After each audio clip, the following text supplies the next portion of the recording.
Johnny Appleseed, a tall tale retold and illustrated by Kellogg. John Chapman, who later became known as Johnny Appleseed, was born on September 26, 1774, when the apples on the trees surrounding his home in Leominster, Massachusetts, were as red as the autumn leaves. John's first years were hard. His father left the family to fight in the Revolutionary War, and his mother and his baby brother both died before his second birthday. By the time John turned 6, his father had remarried and settled in Longmeadow, Massachusetts. Within a decade, their little house was overflowing with 10 more children.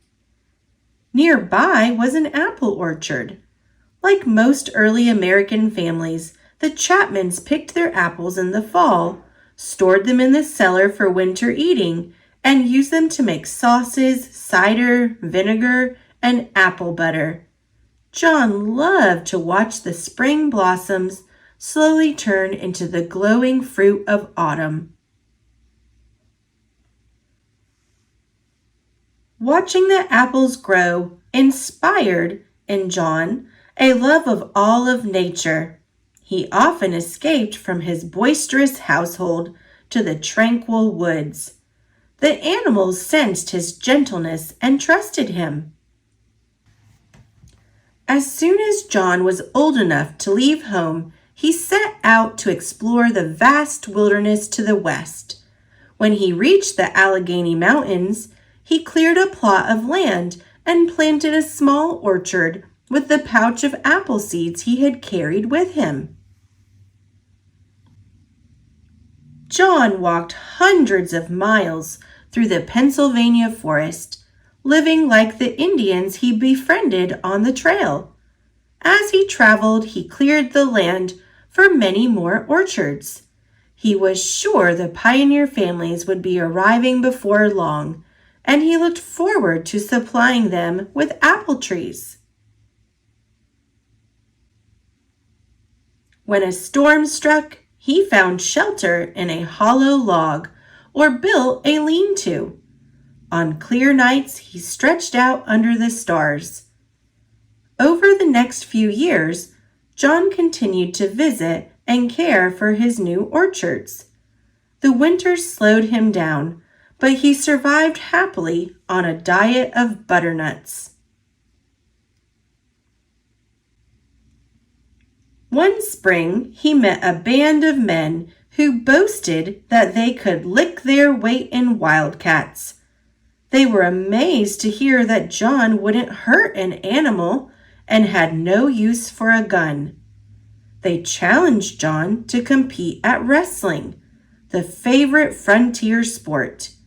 He suggested a more practical contest, a tree-chopping match. The woodsman eagerly agreed. When the sawdust settled, there was no question about who had come out on top. John was pleased that the land for his largest orchard had been so quickly cleared. He thanked the exhausted woodsmen for their help and began planting. During the next few years, John continued to move westward. Whenever he ran out of apple seeds, he hiked to the eastern cider presses to replenish his supply. Before long, John's plantings were spread across the state of Ohio. Meanwhile, pioneer families were arriving in search of home sites and farmland. John had located his orchards on the routes he thought they'd be traveling. As he had hoped, the settlers were eager to buy his young trees. John went out of his way to lend a helping hand to his new neighbors. Often he would give his trees away. People affectionately called him Johnny Appleseed, and he began using that name. He particularly enjoyed entertaining children with tales of wilderness adventures and stories from the Bible. In 1812, the British incited the Indians to join them in another war against the Americans. The settlers feared that Ohio would be invaded from Lake Erie. It grieved Johnny that his friends were fighting each other. But when he saw the smoke of burning cabins, he ran through the night, shouting a warning at every door. After the war, people urged Johnny to build a house and settle down.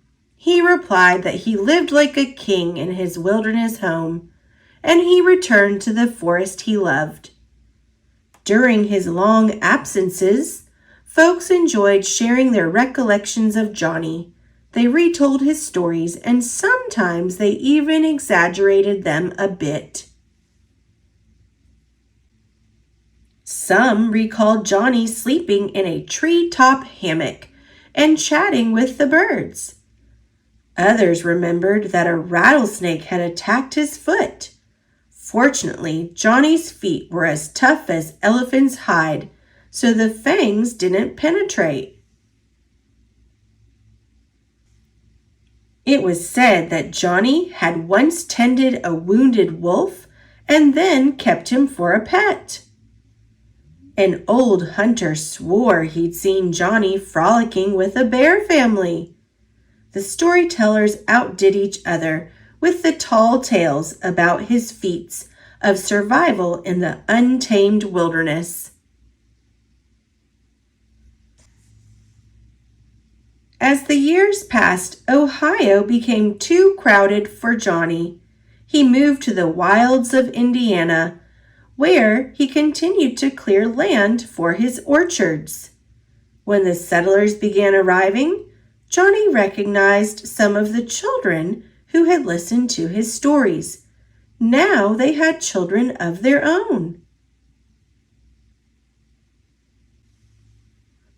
It made Johnny's old heart glad when they welcomed him as a beloved friend and asked to hear his tales again.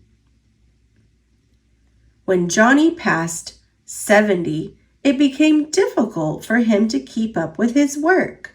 Then, in March of 1845, while trudging through a snowstorm near Fort Wayne, Indiana, he became ill for the first time in his life.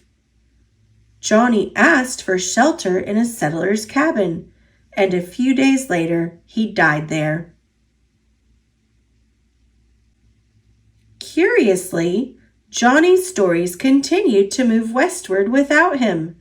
Folks maintained that they'd seen him in Illinois, or that they'd greeted him in Missouri, Arkansas, or Texas. Others were certain that he'd planted trees on the slopes of the Rocky Mountains or in California's distant valleys. Even today, people still claim they've seen Johnny Appleseed.